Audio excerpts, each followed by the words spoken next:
पेश है छत्तीसगढ़ आज के मुख्य समाचार। आप देख रहे हैं छत्तीसगढ़ जनसंपर्क यूट्यूब चैनल। छत्तीसगढ़ आज की तमाम बड़ी खबर के लिए वीडियो को शुरू से लेकर अंत तक बने रहिएगा और नए हो तो चैनल को सब्सक्राइब करके बेल आइकन को भी जोर से दबा दीजिएगा। खबरों का सिलसिला को शुरू करते हैं और आज की पहली बड़ी खबर आपको सुनाते हैं। तो चलिए आज की पहली बड़ी खबर, किसान न्याय योजना की चौथा किस्त जल्द किसानों के खातों पे। जी हाँ, राज्य शासन ने ट्रेजरी के सरकारी बिल जमा करने की एक समय सीमा निर्धारित कर दी है। सभी विभागों को वर्ष 2020 से किस्त से संबंधित सभी बिल कोषालय और उप कोषालय में हर हालत में 25 मार्च तक जमा करने होंगे। इसके लिए कोषालय अधिकारी को 31 मार्च तक इन्हीं बिलों को पेमेंट करना होगा। वित्त विभाग ने इस संबंध में राजस्व मंडल के अध्यक्ष एवं सभी संयुक्त आयुक्त विभाग, कलेक्टर, कोषालय और उप कोषालय अधिकारी को पत्र जारी किया है। चलिए आगे बढ़ते हैं, अगली बड़ी खबर आपको सुनाते हैं। जी आ रही बड़ी खबर, तेंदुपत्ता संग्राहक परिवारों को विद्यार्थियों को 45 लाख रुपए के छात्रवृत्ति। जी हाँ, तेंदुपत्ता संग्राहक परिवार के 907 विद्यार्थियों को 45 लाख रुपए के ज्यादा छात्रवृत्ति वितरित की गई है।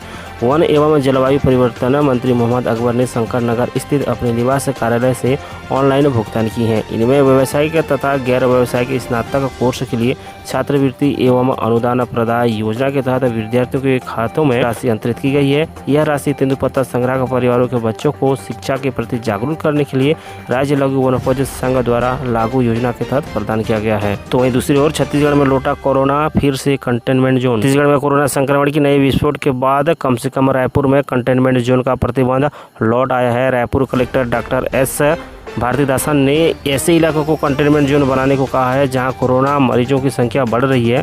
प्रभावित इलाकों को रोजाना सैनिटाइज करने को भी कहा गया है। वहीं अक्टूबर 2020 के बाद से शहर में कंटेनमेंट जोन नहीं बन रहे थे। कलेक्टर सभा कक्ष में कोरोना रोकथाम के लिए बने जिला स्तरीय टास्क फोर्स की बैठक में कलेक्टर ने अधिकारियों को यह निर्देश दिए हैं। कलेक्टर भारतीदासन ने कहा कि ऐसे इलाकों में विशेष सतर्कता बनाने की जरूरत है जहाँ कोरोना मरीजों की संख्या में वृद्धि हो रही है। उन्होंने कहा जरूरत पड़ने पर ऐसे इलाकों को कंटेनमेंट जोन घोषित करने को भी कहा गया है। आगे बढ़ते हैं, छत्तीसगढ़ पाठ्य पुस्तक निगम में 80 करोड़ के घोटाले का मामला सामने निकल कर आ रहा है। प्राप्त जानकारी के अनुसार छत्तीसगढ़ पाठ्य पुस्तक निगम में 80 करोड़ 98,35,600 रुपए का घोटाला सामने आ रहा है। यह घोटाला पिछले 2 वर्ष के दौरान जारी 250 से अधिक चेक में बिना संयुक्त हस्ताक्षर के अंजाम दिया गया है। पता के चले कि स्टेट ऑडिट की रिपोर्ट में इस घोटाले का खुलासा होने के बाद हड़कंप मचा हुआ है। दूसरी ओर बड़ी खबर हम आपको सुनाना चाहेंगे। जी हाँ, छत्तीसगढ़ में डिजिटल जनगणना की टेस्टिंग शुरू हो गई है। जी हाँ, प्रदेश में पहली बार डिजिटल जनगणना की शुरुआत राजधानी के शहीद राजीव पांडे वार्ड और कोंडागांव में माकड़ी तहसील से होगी। इसे पायलट टेस्टिंग या प्री टेस्टिंग भी कहा जा सकता है। इसके लिए जनगणना में आने वाली परेशानियों को दूर करके प्रदेश में लोगों की गिनती शुरू की जाएगी। बता के चले कि नए बजट में इसके लिए 2.5 करोड़ रुपये रखे गए हैं। प्रदेश में 2011 के बाद जनगणना हो रही है। राज्य जनगणना निदेशक रजत कुमार के अनुसार प्री टेस्ट में भी जनगणना करने वाले ट्रेंड स्टाफ अपने मोबाइल पर ही गिनती की जानकारी फीड करेंगे। जो जानकारी फीड की जाएगी उसमें अगर कोई दिक्कत आती है तो उसे ठीक किया जाएगा। डिजिटल रूप से सुपरवाइजर भी इस तरह का काम कर रहे हैं, इसकी भी जाँच हो सकेगी। चलिए तो आगे बढ़ते हैं और स्कूलों को लेकर खबरें सामने निकल कर आ रही है। जी हाँ, प्राइवेट स्कूलों में RTI प्रवेश अब 22 मार्च से। प्राइवेट स्कूलों में RTI से प्रवेश के लिए अभी थोड़ा इंतजार करना होगा। 15 मार्च से आवेदन की प्रक्रिया शुरू होने वाली थी। इसके लिए शिक्षा विभाग की ओर से निर्देश भी जारी कर दिए गए थे, लेकिन कई प्राइवेट स्कूलों के पंजीयन ही पूरा नहीं हो सका है। कुछ जिलों में नोडल ग्राम पंचायत के जोड़ने का काम भी अधूरा है। इस वजह से पोर्टल में तकनीकी दिक्कतें आ गई है और आवेदन अटक गए हैं। तकनीकी खामियों को देखते हुए आवेदन की तारीख बढ़ाकर 22 मार्च कर दिया गया है। तो अब हम आप लोगों को बताना चाहेंगे, जी हाँ, कौशल विकास को लेकर बड़ी खबर सामने निकल कर आ रही है। कौशल विकास के तहत अब छत्तीसगढ़ के युवाओं को सिखाएंगे जापानी भाषा। यहाँ रोजगार के अधिक से अधिक अवसरों को सृजित करने के मकसद से छत्तीसगढ़ के युवाओं को अब जापानी भाषा सिखाई जाएगी। विभागीय मंत्री को लगता है कि ऐसा करने से युवाओं को रोजगार मिलने की अधिक सुविधा होगी और वे बेहतर जीवन जी सकेंगे। जापानी भाषा सीखने से इस प्लान के बारे में आर्थिक एवं सांख्यिकी मंत्री अमरजीत भगत ने मंगलवार को मंत्रालय महानदी भवन में आयोजित विभागीय समीक्षा बैठक में अधिकारियों से कहा है। उन्होंने अधिकारियों से निर्देश किया कि वे कौशल विकास योजना के तहत छत्तीसगढ़ के युवाओं को जापानी भाषा सिखाया जाए। आगे बढ़ते हैं और अगली बड़ी खबर आपको सुनाते हैं। तो दूसरी ओर राशन दुकानों को लेकर आ रही है खबर। प्रदेश के 4000 राशन दुकानों पर CCTV। जी हाँ, खाद्य मंत्री अमरजीत भगत ने मंत्रालय में खाद्य नागरिक आपूर्ति एवं उपभोक्ता संरक्षण विभाग के कामकाज की समीक्षा की। उन्होंने उचित मूल्य की दुकानों में खाद्यान्न कम मिलने की शिकायतों पर जांच कर सख्त कार्रवाई करने के निर्देश दिए। उन्होंने प्रदेश के शासकीय उचित मूल्य की दुकानों में खाद्य भंडारण और वितरण की जिलेवार समीक्षा की। भगत ने सर्टिफाइड चावल, गुड़, शक्कर और चने के वितरित के लिए पर्याप्त मात्रा में भंडारण सुनिश्चित करने को कहा। जिन दुकानों में 5000 से अधिक राशन कार्डधारी हैं, ऐसे दुकानों में युक्तिकरण करने, राशन दुकानों में पेयजल व्यवस्था, रंग रोगन और रेट लिस्ट लगाने के साथ ही निरंतर निरीक्षित करने के लिए कहा गया है।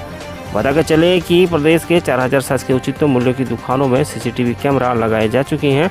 इनमें 109 शहरी क्षेत्र की दुकानें और 2900 ग्रामीण क्षेत्र की दुकानें शामिल हैं। तो आगे बढ़ते हैं और रायपुर से आ रही खबर आपको सुना के चलते हैं। अंग प्रत्यारोपण की तैयारी शुरू। जी हाँ, मृतक शरीरों के अंग दूसरे मरीजों की जान बचाने की कवायद अब छत्तीसगढ़ में भी शुरू हो गई है। मुंबई की regional organ and tissue transplant organisation Raipur की इस प्रक्रिया का प्रशिक्षण देगा।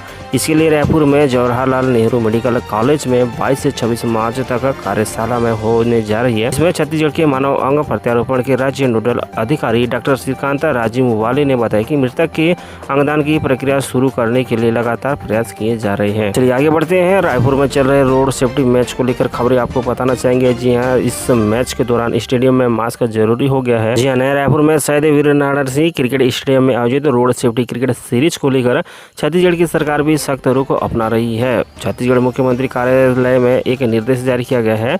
इसमें लिखा गया है कि मैच के दौरान भी लोगों को स्टेडियम में मास्क लगाकर रखना होगा। ऐसा नहीं करने पर कार्रवाई किया जाएगा। ये बात कर रहे हैं छत्तीसगढ़ में कोरोना को लेकर। तो छत्तीसगढ़ में कोरोना एक बार फिर से रफ्तार पकड़ी है। यहाँ छत्तीसगढ़ में कोरोना संक्रमण की रफ्तार चिंताजनक स्तर तक पहुँच गई है। प्रदेश में प्रत्येक 100 कोरोना जाँच में से 2 लोगों को पॉजिटिव मिल रहे हैं। यह आंकड़ा बढ़ता दिखाई दे रहा है। प्रदेश के स्वास्थ्य मंत्री टी.एस. सिंहदेव ने कहा कि सरकार की हालात पर नजर है, लेकिन मौजूदा परिस्थितियों में भीड़भाड़ वाले आयोजनों से बच के रहना चाहिए। चलिए आगे बढ़ते हैं। अगली बड़ी अपडेट जी हाँ आ रही है छत्तीसगढ़ में 9वीं 11वीं परीक्षा को लेकर। जी हाँ, कोरोना वायरस के चलते अब 9वीं और 11वीं की परीक्षाएं भी होगी ऑनलाइन। जी हाँ, रायपुर में छत्तीसगढ़ बोर्ड के सरकारी और प्राइवेट स्कूलों में 9वीं और 11वीं की परीक्षाएं ऑनलाइन ली जाएगी। कोरोना संक्रमण के बढ़ते खतरे को देखते हुए शिक्षा विभाग ने फिलहाल रायपुर में 9वीं और 11वीं की परीक्षाएं स्कूल में आयोजित नहीं करने का फैसला किया है। अब स्कूल प्रबंधन अपने अपने स्तर पर परीक्षाएं लेगी। तारीख से लेकर समय पर स्कूल प्रबंधन ही तय करेंगे। सीबीएसई ने स्कूलों में ऑनलाइन परीक्षा का निर्णय पहले ही ले चुका है। तो इन दिनों लगातार सुर्खियों में कोरोना वायरस है। जी हाँ, दूसरी ओर कोरोना को लेकर आ रही है खबर।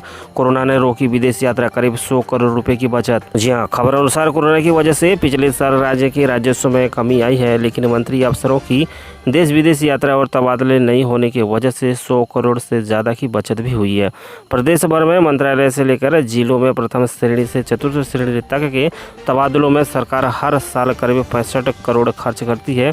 कोरोना की वजह से पिछले साल तबादले पर बैन था। इस वजह से 65 करोड़ रुपए की शुद्ध बचत हुई है। तो चलिए, इस तरह से आप देख रहे थे छत्तीसगढ़ जनसंपर्क यूट्यूब चैनल के माध्यम से 18 मार्च की तमाम बड़ी खबरें। उम्मीद करते हैं वीडियो अच्छा लगा तो लाइक जरूर से कीजिए, मित्रों को शेयर कीजिए और चैनल को अगर आपने अभी तक सब्सक्राइब नहीं किया तो सब्सक्राइब करके बेल आइकन को भी जरूर से दबा के रखिएगा। तो मिलते हैं अगली वीडियो पर और एक नए अपडेट के साथ। तब तक के लिए नमस्कार।